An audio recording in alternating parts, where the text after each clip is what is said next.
So this 2 minutes of science is for those of us who've upgraded to Windows 10 and found the performance of our machines is not up to snuff. I found when I did some performance manager checks that I was getting a lot of hard faults. These are the same thing that used to be called page faults, which just means that the computer needs to swap things in and out of memory a lot. I was perfectly fine with 4 gigabytes of memory in the Windows 7 PC, but Windows 10 seems to demand a lot more power. So I'm adding 8 gigabytes of memory. One of the first things to do when you open your machine is always to make sure you get all the dust.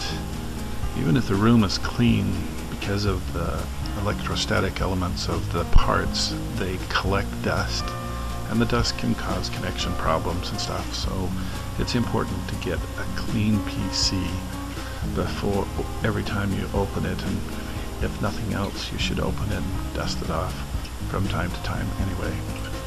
The memory itself, there's lots of different ways you can put it in. In this case I'm removing the existing 4 gig stick and I'm going to put in 2 additional ones. Now you have to be careful on your PC. Sometimes they have buses and you have to put it in the right order. In this case I'm just moving the existing memory to the secondary bus and putting the new memory in the primary bus. Pretty simple task. Ordinarily you use a static thing, but because this is not a carpeted room and I'm making sure that I make contact with the edge when I put things in, the edge meaning the chassis of the computer, I make sure I don't have a problem with static electricity. Anyway, in addition to this I added more disk space, but that's for another time. Everybody needs enough memory in order to keep things straight. Thanks, bye.